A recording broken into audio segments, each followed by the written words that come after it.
Hello everyone, and welcome to our video series on the Kentucky Academic Standards for Reading and Writing.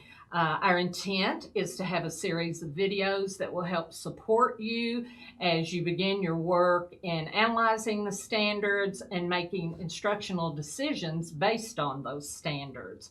I have with me through the series Rebecca King, who actually served as a member of the review committee on the team writing the standards and represented Eastern Kentucky. Rebecca, if you'll introduce yourself and what you do. Well, Carol, I am an English teacher at Pikeville High School, and I've been there for about 16 years and 23 years of teaching experience as a classroom teacher. And I worked with the Review and Development Committee over the past year as we revised the standards. And so it is our hope, and my hope in participating in this video, that teachers around the state will realize that this was a collaborative process and that the goal was to make the standards clearer and more functional, accessible for teachers, and to help Kentucky students be the best they can. Absolutely. As we journey through the video steps and the resources that we can provide for you, feel free to contact us at any time. I'm Carol Mullins, carol.mullins3@hazard.kyschools.us, and we look forward to your feedback. As the KVEC Literacy Instructional Specialist, I want to be able to support you in this work, so feel free to contact me anytime. And now we'll get started with our first video. By looking at the revision process itself, I think that it's very important that our teachers, administrators understand the revision process involved quite a bit of work, and we need to validate the work of these teachers and all the educators who were involved in the process. And before we get started, I do want to bring to your attention that formerly the document containing the standards for reading and writing was known as the Kentucky Academic Standards for English and Language Arts. But however, so that we're aligned with the federal Every Student Succeeds Act, the new document's known as the Kentucky Academic Standards for Reading and Writing. And we all know that reading and writing takes place in all content areas. And one of the things, the goals of these standards is that all teachers understand the types of reading and writing skills that their students need to be a literate citizen, as well as have success in college or career. The learning goal for today's video is just talking with you and helping you have an understanding of the reading and writing revision process. What took place? Why were the standards revised? Why are we adopted Common Core in 2010. Why are we revising them in 2018 and 19? And what was the process? Well, let's just dig right into that. The standards writers were very intentional and thoughtful in their meeting the requirements of the law. They took great care in communicating these expectations clearly and concisely to all stakeholders. The first and foremost was that these standards focus on critical knowledge, skills, and capacities. And these are knowledge, skills, and capacities that are needed in every avenue of our lives. We're saying in the global economy, but we're also talking about being a literate citizen. And you'll hear us use that quite often throughout our videos about what we are trying to prepare our students to be. The requirement was that we have fewer but more in-depth standards, that the expectations are communicated more clearly and concisely to teachers, parents, students, and citizens. And from my work as the literacy instructional specialist for KVEC and the trainings that I have been conducting, our teachers are giving all thumbs up into how the expectations of the individual standards are more clear and concise. So I think we can say the team achieved their goal there. They must be based, any revision that was done had to be based on evidence-based research. You couldn't, a member of the team couldn't just say, well, I think we ought to. You had to prove it.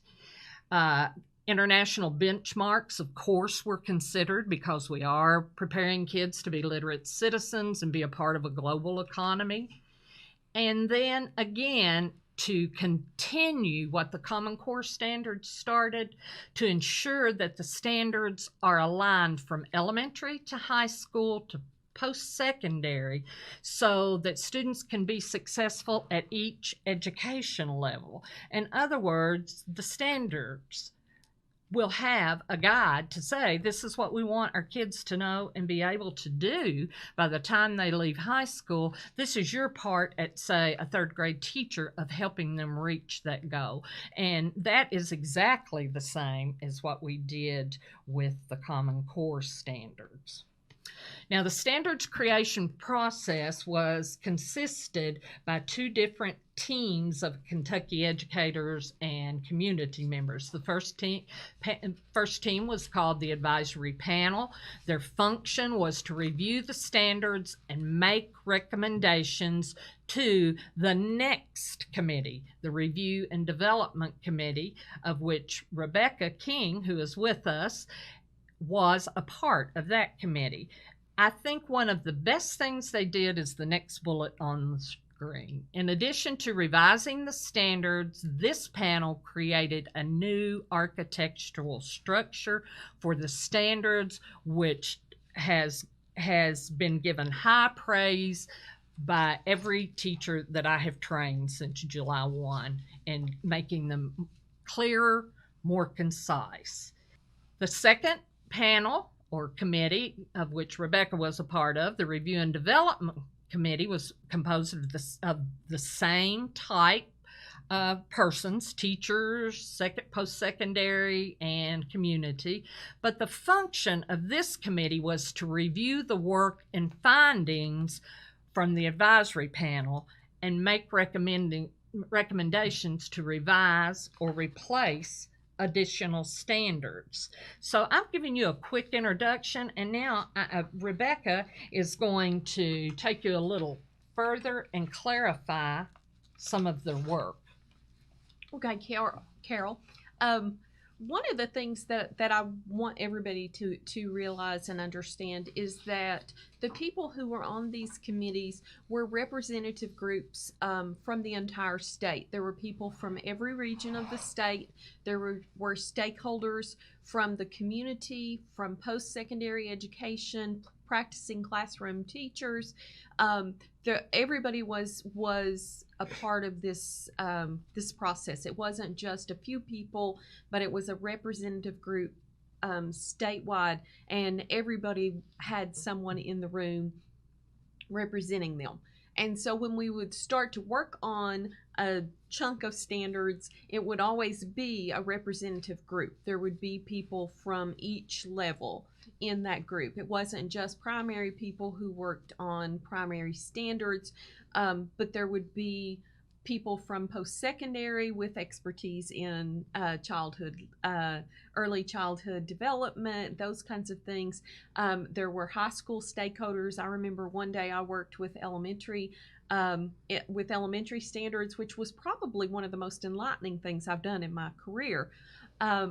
And so it was always work that was done intentionally. Mickey Ray and the ladies at KDE facilitated the work very carefully to make sure that the processes set by the legislator were fulfilled, and that the teachers were and the stakeholders in the room were the ones who were making the decisions. So it really was a collaborative effort to clarify and to really make it easy for teachers across the state to see how the standards intend to get students to a rigorous depth of learning. Okay, thank you. Now, we're going to conclude this by sharing these websites with you for anyone who would like more information about the standards revision process. These are the links that you can go to get specifics. Our intent was to give you an overview and share that with you and move into our next video. But before we do that, I want to share something that will set the stage for our upcoming videos. My work since July 1 has been focused solely on assisting our KVEC area teachers and administrators review the standards, not only to clarify and better understand their intent, but also to help them in designing appropriate grade level instruction that meets the needs of our students to be literate citizens and become college and career ready. One of the research documents that were recommended to us by KDE, and Jennifer Carroll actually started this work at the end of last year, was looking at the opportunity myth. Now, the opportunity myth is some research that was done to see what kids were saying they felt they needed to be college and career ready, and actually to observe what was taking place in classrooms. So I do strongly urge you to go to the website at the bottom of this slide to find more, because all I can do today is just kind of direct you there. But this slide sums up where our standards, the intent, and where they're going. And it says TNTP's The Opportunity Myth invites us to flip the mantra that good teachers meet students where they are to good teachers give all students access to challenging work with the support they need to access it. Now, we're not saying differentiation has gone away. What we're saying is there are opportune times that all students must have access to grade level appropriate teaching and learning. And this lady, Emily Freitag, whose name, she actually has a blog, and there's lots of information and resources that support teachers in these endeavors to do that.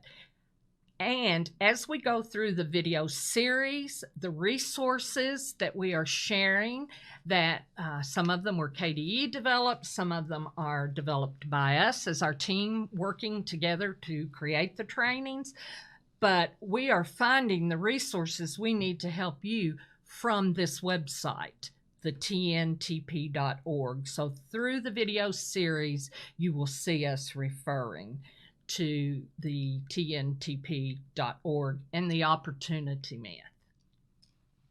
As we close out this first video, we want to thank all of you for joining us, and we hope that you will continue to view the series that will help you strengthen and understand the Kentucky Reading and Writing Standards. Thank you. We'll all holler at you later.